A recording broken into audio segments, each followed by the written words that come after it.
ఓం శాంతి. ఈరోజు Murali date 27 December 2025. బాబా చెప్తున్నారు, మధురమైన పిల్లలు, ఈ దుఃఖపు రోజులిప్పుడు సమాప్తమయ్యాయి. మీరిప్పుడు అప్రాప్తి అనే వస్తువు లేని ప్రపంచంలోకి వెళ్తున్నారు.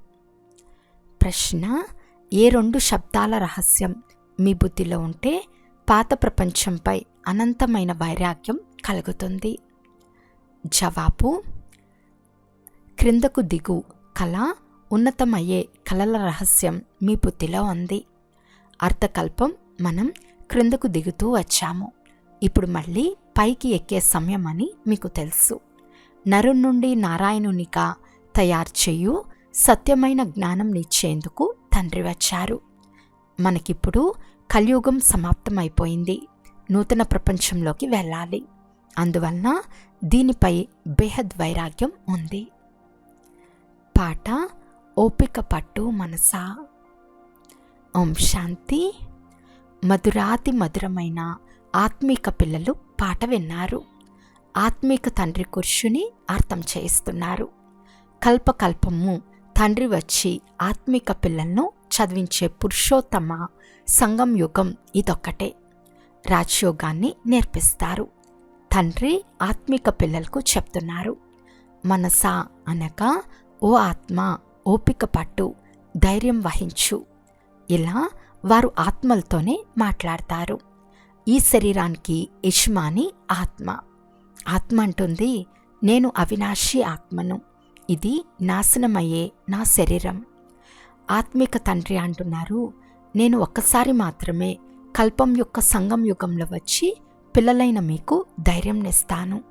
ఇప్పుడు మీకు సుఖం నిచ్చు రోజులు వస్తాయి. ఇప్పుడు మీరు దుఃఖధామంలో రౌరవ నరకంలో ఉన్నారు. కేవలం మీరు మాత్రమే కాదు, ప్రపంచమంతా రౌరవ నరకంలోనే ఉంది. నా పిల్లలుగా అయిన మీరు రౌరవ నరకం నుండి బయటపడి స్వర్గంలోకి వెళ్తున్నారు. సత్యత్రేత ద్వాపర యుగాలు గడిచిపోయాయి. మీకు కలియుగం కూడా గడిచిపోయింది. మీకిది పురుషోత్తమ సంగం యుగం. ఈ సమయంలో మీరు తమోప్రధానం నుండి సతోప్రధానంగా అవుతారు. ఆత్మ సతోప్రధానమైనప్పుడు ఈ శరీరాన్ని కూడా వదిలేస్తుంది. సతోప్రధాన ఆత్మకు సత్యుగంలో నూతన శరీరం కావాలి. అక్కడ అన్నీ క్రొత్తవిగా ఉంటాయి. తండ్రి అంటున్నారు, పిల్లలు ఇప్పుడు దుఃఖధామం నుండి సుఖధామంలోకి వెళ్ళాలి. అందుకొరకు పురుషార్థం చేయాలి. సుఖధామంలో ఈ లక్ష్మీనారాయణల రాజ్యం ఉండేది. నరుని నుండి నారాయణునిగా అయ్యేందుకు మీరు పురుషార్థం చేస్తున్నారు. ఇది నరుని నుండి నారాయణునిగా తయారయ్యే సత్యమైన జ్ఞానము. భక్తి మార్గంలో ప్రతి పౌర్ణమి రోజున సత్యనారాయణ కథ వింటూ వచ్చారు. కానీ అది భక్తి మార్గం, అది సత్యమైన మార్గం కాదు. సత్యమైనది జ్ఞాన మార్గం. మీరు మెట్లు దిగుతూ దిగుతూ అసత్య ఖండంలోకి వస్తారు. ఇప్పుడు సత్యమైన తండ్రితో మనం ఈ జ్ఞానం పొంది 21 జన్మలు దేవీ దేవతలుగా అవుతామని మీకు తెలుసు. మనము దేవతలుగా ఉండేవారము. మెట్లు దిగుతూ వచ్చాము. క్రిందకు దిగే కళ, ఉన్నతమయ్యే కళల రహస్యం మీ బుద్ధిలో ఉంది. ఓ బాబా, వచ్చి మమ్మల్ని పావనంగా చేయండి అని పిలుస్తారు కూడా. ఒక్క తండ్రి మాత్రమే పావనంగా చేయగలరు. తండ్రి అంటున్నారు, పిల్లలు, సత్యుగంలో మీరు విశ్వానికి యజమానులుగా ఉండేవారు. చాలా ధనవంతులుగా, చాలా సుఖంగా ఉండేవారు. ఇప్పుడు ఇక కొద్ది సమయం మాత్రమే మిగిలి ఉంది. పాత ప్రపంచ వినాశనం అతి సమీపంగా ఉంది. నూతన ప్రపంచంలో ఒకే రాజ్యం, ఒకే భాష ఉండేది. దానిని అద్వైత రాజ్యమని అంటారు. ఇప్పుడు ఎన్నో దైత్వములు అనేక భాషలు ఉన్నాయి. మనుషుల వృక్షం పెరిగే కొలిది భాషల వృక్షం కూడా వృద్ధి చెందుతూ పోతుంది. మళ్ళీ ఒకే భాష ఉంటుంది. ప్రపంచ చరిత్ర భూగోళం పునరావృతం అవుతుందని గాయనం ఉంది కదా. మనుషుల బుద్ధిలో ఇది నిలవదు. తండ్రి వచ్చి దుఃఖం ఇచ్చు పురాతన ప్రపంచాన్ని పరివర్తన చేసి సుఖం నిచ్చు నూతన ప్రపంచాన్ని స్థాపన చేస్తారు. ప్రజాపిత బ్రహ్మ ద్వారా దైవీ మత స్థాపన అని రాయబడి కూడా ఉంది. ఇది రాజయోగ విద్య. గీతలో రాయబడిన ఈ జ్ఞానం తండ్రి సన్ముఖంలో వచ్చి వినిపించారు. ఆ గీతను భక్తి మార్గం కొరకు మనుషులు రాశారు. దాని ద్వారా మీరు క్రిందకి దిగచారుతూనే వచ్చారు. ఇప్పుడు మిమ్మల్ని ఉన్నతంగా చేసేందుకు తండ్రి చదివిస్తున్నారు. భక్తిని క్రిందకు దిగే కళకు మార్గమని అంటారు. జ్ఞానం ఉన్నతమయ్యే కళకు మార్గం. ఇది అర్థం చేయించేందుకు మీరు భయపడకండి.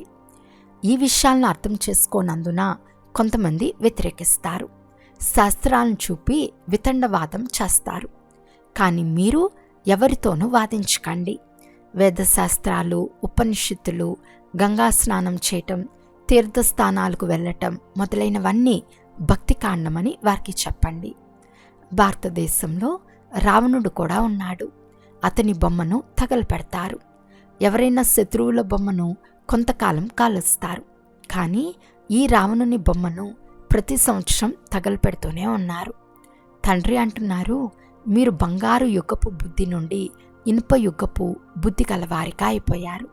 మీరు ఎంతో సంతోషంగా ఉండేవారు. తండ్రి సుఖధామాన్ని స్థాపన చేసేందుకు వస్తారు. మళ్ళీ భక్తి మార్గం మొదలవుతూనే దుఃఖితులుగా అవుతారు.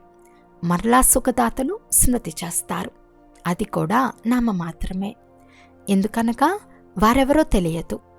గీతలో పేరు మార్చేశారు. మొట్టమొదట వారికి అత్యంత ఉన్నతులైన భగవంతుడు ఒక్కరే. వారినొక్కరినే స్మృతి చేయాలని అర్థం చేయించండి. ఒక్కరినే స్మృతి చేయటాన్ని అవ్యభిచారి స్మృతి, అవ్యభిచారి జ్ఞానమని అంటారు. మీరిప్పుడు బ్రాహ్మణులుగా అయ్యారు కనుక భక్తి చేయరు. మీకు జ్ఞానం ఉంది. తండ్రి చదివించే చదువు ద్వారా మనము ఈ దేవతలుగా అవుతాము. దైవీ గుణాలు కూడా ధారణ చేయాలి. అందుకే బాబా అంటున్నారు, మీరు చాటు ఉంచండి. మాలో ఏమైనా అసురీ గుణాలున్నాయా అని మీకు తెలిసిపోతుంది. మొదట అవగుణం దేహాభిమానం, తర్వాత కామం మహాశత్రువు. కామంను జయిస్తే మీరు జగత్తును జయిస్తారు. ఇదే మీ ఉద్దేశము. ఈ లక్ష్మీనారాయణల రాజ్యంలో అనేక ధర్మాలేవీ లేవు. సత్యుగంలో దేవతల రాజ్యమే ఉంటుంది. మనుషులు కలియుగంలో ఉంటారు. దేవతలు కూడా మనుషులే, కానీ దైవీ గుణాలు కలిగి ఉంటారు. ఈ సమయంలో మనుషులంతా అసురి గుణాలు కలవారు. సత్యుగంలో కామం మహాశత్రువు ఉండదు. తండ్రి అంటున్నారు, కామం మహాశత్రువుపై విజయం పొందటం ద్వారా మీరు జగజ్జీతులుగా అవుతారు. అక్కడ రావణుడు ఉండడు. ఇది కూడా మనుషులు అర్థం చేసుకోలేరు. బంగారు యుగం నుండి క్రిందకు దిగుతూ తమో ప్రధాన బుద్ధి కలవారిగా అయ్యారు. ఇప్పుడు మళ్ళీ సతో ప్రధానంగా అవ్వాలి. అందుకు ఒకే మందు లభిస్తుంది. తండ్రి చెప్తున్నారు, స్వయాన్ని ఆత్మగా భావించి తండ్రిని స్మృతి చేస్తే జన్మ జన్మాంతరాల పాపాలు భస్మైపోతాయి. మీరు పాపాలను భస్మం చేసుకునేందుకు కూర్చుని ఉన్నారు. ఇకపై పాపం చేయరాదు, లేకుంటే అది 100 రెట్లుగా అవుతుంది. వికారాలకు వశమైతే 100 రెట్లు ధనం లభిస్తుంది. అలాంటి వారు మళ్ళీ పైకి ఎక్కాలి అంటే చాలా కష్టం. మొదటి నంబర్ శత్రువు ఈ కామము. 5 అంతస్తుల నుండి క్రింద పడితే ఎముకలు పూర్తిగా విరిగిపోతాయి, మరణించవచ్చు కూడా. పైనుండి క్రింద పడినందున ఒక్కసారిగా ముక్కలైపోతారు. తండ్రితో చేసిన ప్రతిజ్ఞ ఉల్లంఘించి అపవిత్రమవుతే అసురి ప్రపంచంలోకి వెళ్ళిపోతారు. ఇక్కడ మరణిస్తారు. వారిని బ్రాహ్మణులని కూడా అనరు, శూద్రులు అని అంటారు. తండ్రి ఎంతో సాక్ష్యంగా అర్థం చేస్తున్నారు. మొదట ఈ నష ఉండాలి. ఒకవేళ కృష్ణ భగవాను వాచ అయినా ఆయన్ను కూడా చదివించి తన సమానంగా చేస్తారు కదా. కానీ కృష్ణుడు భగవంతుడు కాదు. అతను పునర్జన్మల్లోకి వస్తాడు. తండ్రి అంటున్నారు, నేను మాత్రమే పునర్జన్మ రహితుడును. రాధాకృష్ణులన్నా లక్ష్మీనారాయణులన్నా లేక విష్ణువు అన్నా ఒకటే. విష్ణువు 2 రూపాలు లక్ష్మీనారాయణులు. లక్ష్మీనారాయణుల బాల్యమే ఈ రాధాకృష్ణులు. బ్రహ్మను గురించిన రహస్యాన్ని కూడా అర్థం చేయించారు. బ్రహ్మ సరస్వతులే లక్ష్మీనారాయణులు. ఇప్పుడు బదిలీ అవుతారు. వీరి చివరి పేరు బ్రహ్మ అని పెట్టారు. ఈ బ్రహ్మను చూడండి, పూర్తి ఇనుపయుగంలో నిల్చుని ఉన్నాడు. ఇతనే మళ్ళీ తపస్సు చేసి కృష్ణునిగా నారాయణునిగా అవుతాడు. విష్ణు అంటూనే అందులో ఇరువురు వస్తారు. సరస్వతి బ్రహ్మపుత్రిక. ఈ విషయాలు ఎవరో అర్థం చేసుకోలేరు. బ్రహ్మకు కూడా 4 భుజాలు చూపిస్తారు. ఎందుకంటే ప్రవృత్తి మార్గానికి చెందినవారు కదా. నివృత్తి మార్గం వారు ఈ జ్ఞానాన్ని ఇవ్వలేరు. చాలామందిని విదేశాల నుండి మేము ప్రాచీన రాజయోగాన్ని నేర్పిస్తామని తీసుకొస్తారు. సన్యాసులు రాజయోగాన్ని నేర్పించలేరు. ఇప్పుడు ఈశ్వరుడు వచ్చాడు. మీరిప్పుడు వారి పిల్లలుగా అయ్యి ఈశ్వర్య సంప్రదాయానికి చెందిన వారిగా అయ్యారు. ఈశ్వరుడు మిమ్మల్ని చదివించేందుకు వచ్చారు. మీకు రాజయోగాన్ని నేర్పిస్తున్నారు. వారు నిరాకారులు. బ్రహ్మ ద్వారా మిమ్మల్ని తమ వారిగా చేసుకున్నారు. వారిని మీరు బాబా బాబా అని అంటారు. బ్రహ్మ బాబా మధ్యలో కేవలం అర్థం చెప్పేవాడు. అతడు భాగ్యశాలి రథం. ఇతని ద్వారా బాబా మిమ్మల్ని చదివిస్తారు. మీరు కూడా పతితుల నుండి పావనంగా అవుతారు. మనుషుల నుండి దేవతలుగా చేసేందుకు తండ్రి చదివిస్తారు. ఇప్పుడిది రావణ రాజ్యం, అసురి సంప్రదాయం కదా. ఇప్పుడు మీరు ఈశ్వర్య సంప్రదాయం వారిగా అయ్యారు. మళ్ళీ దైవీ సంప్రదాయం వారిగా అవుతారు. ఇప్పుడు మీరు పురుషోత్తమ సంఘం యుగంలో ఉన్నారు. పావనంగా అవుతున్నారు. సన్యాసులు ఇల్లు వాకిళ్ళు వదిలి పారిపోతారు. ఇక్కడ తండ్రి చెప్తున్నారు, భలే స్త్రీ పురుషులు ఇరువురు ఇంట్లో కలిసే ఉండండి. స్త్రీ నాగుపాము అని కనుక వేరుగా పోతే ఆ సర్పం నుండి విడుదల కావచ్చని అనుకోకండి. మీరు అలా పారిపోరాదు. అలా పరిగెత్తేవారు హద్దులోని సన్యాసులు. మీరు ఇక్కడ కూర్చుని ఉన్నారు. కానీ మీకు ఈ వికారీ ప్రపంచంపై వైరాగ్యం ఉంది. ఈ విషయాలన్నీ మీరు బాగా ధారణ చేయాలి, నోట్ చేసుకోవాలి. అంతేకాక పథ్యం కూడా పాటించాలి. దైవీ గుణాలను ధారణ చేయాలి. శ్రీకృష్ణుని గుణాలను గానం చేస్తారు కదా. ఇది మీ లక్ష్యము. తండ్రి అలా అవ్వరు, కానీ మిమ్మల్ని అలా తయారు చేస్తారు. మళ్ళీ అర్థకల్పం తర్వాత క్రిందకు దిగుతూ తమో ప్రధానంగా అవుతారు. నేను తమో ప్రధానంగా అవను, కానీ ఇతడు అవుతాడు. 84 జన్మలు కూడా తీసుకున్నది ఇతడే. ఇతడు కూడా ఇప్పుడు సతో ప్రధానంగా అవ్వాలి. ఇతడు పురుషార్థం చేస్తున్నాడు. నూతన ప్రపంచాన్ని సతో ప్రధానమని అంటారు.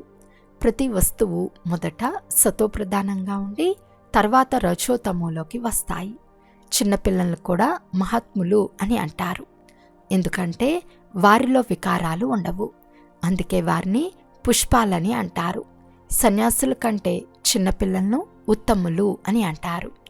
ఎందుకంటే సన్యాసుల జీవితం గడిపి వచ్చారు కదా.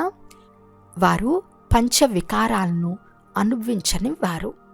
పిల్లలకైతే వికారాలు తెలియవు. అందువలన పిల్లలను చూస్తే సంతోషం కలుగుతుంది. వారు చైతన్య పుష్పాలు. మీది ప్రవృత్తి మార్గం. ఇప్పుడు పిల్లలైన మీరు ఈ పాత ప్రపంచం నుండి నూతన ప్రపంచంలోకి వెళ్ళాలి. అమర్లోకంలోకి వెళ్ళేందుకు మీరందరూ పురుషార్థం చేస్తారు. మృత్యులోకం నుండి బదిలీ అవుతారు. దేవతలకు అయ్యేందుకు ఇప్పుడు శ్రమ చేయాల్సి వస్తుంది. ప్రజాపిత బ్రహ్మ పిల్లలంతా సోదరి సోదరులవుతారు. సోదరి సోదరులుగా ఉన్నారు కదా. ప్రజాపిత బ్రహ్మ పిల్లలు పరస్పరం ఏమవుతారు? ప్రజాపిత బ్రహ్మ అని గాయనం ఉంది. ఎంతవరకు ప్రజాపిత బ్రహ్మకు పిల్లలు కావరో అంతవరకు సృష్టి ఎలా రక్షింపబడుతుంది? ప్రజాపిత బ్రహ్మకు అందరూ ఆత్మిక పిల్లలే. ఆ బ్రాహ్మణులు దేహ సంబంధమైన యాత్రలు చేయించేవారు. మీరు ఆత్మిక యాత్రలు చేయించేవారు. వారు పతితులు, మీరు పావనులు. వారు ప్రజాపితకు సంతానం కారు. ఇది మీకు అర్థమైంది. సోదరి సోదరులమని అర్థం చేసుకుంటే వికారాలకు వశమవ్వరు. తండ్రి కూడా అంటున్నారు, చాలా ప్రమత్తంగా ఉండాలి. నా పిల్లలైన తర్వాత క్రిమినల్ పనులేవి చేరాదు. అలా చేస్తే రాతి బుద్ధి కలవారిగా అయిపోతారు. ఇంద్రసభ గురించి కథ కూడా ఉంది. శూద్రులను తీసుకువచ్చినప్పుడు ఇంద్రసభలో అతని దుర్వాసన వచ్చింది. అందువలన పతితులను ఇక్కడకు ఎందుకు తీసుకొచ్చావని అడిగారు. తర్వాత వారికి శాపం ఇచ్చారు. వాస్తవానికి ఈ సభలోకి కూడా పతితులెవ్వరూ రాకూడదు. తండ్రికి తెలిసినా తెలియకపోయినా స్వయం వారే నష్టపోతారు. ఇంకా 100 రెట్లు శిక్ష పడుతుంది. పతితులకు అనుమతి లేదు. వారికి విజిటింగ్ రూము సరిపోతుంది. ఎప్పుడైతే పావనంగా అవుతామని గ్యారంటీ ఇస్తారో, దైవీ గుణాలను ధారణ చేస్తారో అప్పుడే అనుమతించండి. దైవీ గుణాలను ధారణ చేసేందుకు సమయం పడుతుంది. పావనంగా అయ్యేందుకు ఒక ప్రతిజ్ఞ చాలు. దేవతల మహిమ, పరమాత్మ మహిమ వేర్వేరుగా ఉంటాయని కూడా అర్థం చేయించబడింది. పతిత పావనులు, మార్గదర్శకులు, ముక్తిదాత ఒక తండ్రి మాత్రమే. అన్ని దుఃఖాల నుండి ముక్తులుగా చేసి తమ శాంతిధామానికి తీసుకెళ్తారు. శాంతిధామము, సుఖధామము, దుఃఖధామము ఇది కూడా ఒక చక్రమే. ఇప్పుడు దుఃఖధామాన్ని మర్చిపోవాలి. ఉత్తీర్ణులైన వారు మాత్రమే నెంబర్ వారుగా శాంతిధామం నుండి సుఖధామానికి వస్తూ ఉంటారు. ఈ చక్రం తిరుగుతూ ఉంటుంది. ఆత్మలు అనేకమున్నాయి. అందరి పాత్ర నెంబర్ వారుగా ఉంది. వెళ్ళటం కూడా నెంబర్ వారుగానే వెళ్తారు. వారిని శివబాబా వంశము లేక రుద్రమాల అని అంటారు. నెంబర్ వారుగా వెళ్తారు, మళ్ళీ నెంబర్ వారుగానే వస్తారు. ఇతర ధర్మాల వారు కూడా ఇలాగే వచ్చి వెళ్తారు. పిల్లలకు ప్రతిరోజు తెలియచేస్తున్నారు. పాఠశాలలో ప్రతిరోజు చదవకుండా, మురళి వినకుండా ఉంటే ఆబ్సెంట్ పడుతుంది. చదువు అనే లిఫ్ట్ అయితే తప్పకుండా అవసరం. దైవీ యూనివర్సిటీలో ఆబ్సెంట్ పడరాదు. చదువు ఎంతో ఉన్నతమైనది. దీని ద్వారా మీరు సుఖధామానికి యజమానులుగా అవుతారు. అక్కడ ధాన్యం ఉచితంగా లభిస్తుంది. డబ్బుతో కొనే అవసరం లేదు. ఇప్పుడైతే ఖరీదు చాలా ఎక్కువగా ఉంది. 100 సంవత్సరాల్లో ఖరీదు ఎంతగానో పెరిగిపోయింది. అక్కడ దొరకని వస్తువు అంటూ ఉండదు. దేనికి కూడా కష్టపడే పని ఉండదు. అది సుఖధామం. మీరిప్పుడు అక్కడికి వెళ్ళేందుకు తయారవుతున్నారు. మీరు బికారుల నుండి రాకుమారులుగా అవుతారు. షౌకార్లు స్వయాన్ని బికారులమని భావించరు. అచ్చా, మధురాతి మధురమైన అపురూపమైన పిల్లలకు మాతాపిత బాప్దాదాల ప్రియ స్మృతులు మరియు గుడ్ మార్నింగ్. ఆత్మిక పిల్లలకు ఆత్మిక తండ్రి నమస్తే. ఆత్మిక తండ్రికి ఆత్మిక పిల్లల యొక్క ప్రియ స్మృతులు మరియు నమస్తే నమస్తే నమస్తే. ధారణ కొరకు ముఖ్య సారము. ఫస్ట్ పాయింట్, సంపూర్ణ పవిత్రంగా అవుతామని తండ్రితో చేసిన ప్రతిజ్ఞను ఉల్లంఘించరాదు. చాలా హెచ్చరికతో పథ్యం ఉండాలి. మాలో ఎలాంటి అవగుణాలు లేవు కదా అని సొంత చాట్ను చూసుకోవాలి. సెకండ్ పాయింట్, ఈశ్వర్య యూనివర్సిటీలో ఎప్పుడూ ఆబ్సెంట్ అవ్వరాదు. సుఖధామానికి యజమానులుగా అయ్యే ఈ చదువును ఒక్కరోజు కూడా మిస్ చేయరాదు. మురళి తప్పనిసరిగా ప్రతిరోజు వినాలి. ఈరోజు వరదానము. ప్రతి సెకండ్, ప్రతి సంకల్పం యొక్క మహత్వాన్ని తెలుసుకుని పుణ్యఖాతాను జమ చేసుకుని పదమా పదం పతి భవ. పుణ్యాత్మలైన మీ సంకల్పంలో ఎంత విశేషమైన శక్తి ఉంది అంటే ఆ శక్తి ద్వారా అసంభవాన్ని సంభవం చేయగలరు. ఎలాగైతే ఈ రోజుల్లో యంత్రాల ద్వారా ఎడారిని కూడా సస్యశ్యామలంగా చేసేస్తారో, పర్వతాలపై పుష్పాలను పండిస్తారో, అలా మీరు మీ శ్రేష్ఠ సంకల్పాల ద్వారా నిరాశపరులను ఆశావాదులుగా చేయగలరు. కేవలం ప్రతి సెకండ్, ప్రతి సంకల్పం యొక్క విలువ తెలుసుకుని సంకల్పము మరియు సెకండ్ను ఉపయోగించి పుణ్యఖాతాను జమ చేసుకోండి. మీ సంకల్ప శక్తి ఎంత శ్రేష్టమైంది అంటే ఒక్క సంకల్పం కూడా పద్మాపతిగా చేసేస్తుంది. స్లోగన్: ప్రతి కర్మ అధికారి తనపు నిశ్చయము మరియు నషాతో చేస్తే శ్రమ సమాప్తమైపోతుంది. అవ్యక్త సూచన: ఇప్పుడు సంపన్నంగా లేక కర్మాతీతంగా అవ్వాలనే తపనలో ఉండండి. కర్మాతీత స్థితిని పొందేందుకు విశేషంగా స్వయంలో సర్దుకునే శక్తిని, ఇముడ్చుకునే శక్తిని ధారణ చేయటం అవసరం. కర్మబంధనంలో ఉన్న ఆత్మలు ఎక్కడ ఉంటారో అక్కడే కార్యం చేయగలరు. కానీ కర్మాతీత ఆత్మలు ఒకే సమయంలో నలువైపులా తమ సేవా పాత్రను అభినయించగలరు. ఎందుకంటే వారు కర్మాతీతంగా ఉన్నారు. వారి వేగం చాలా తీవ్రంగా ఉంటుంది. సెకండ్లో ఎక్కడకు కావాలి అంటే అక్కడకు చేరుకోగలరు. ఇప్పుడు అనుభూతిని పెంచండి. అచ్చా. ఓం శాంతి.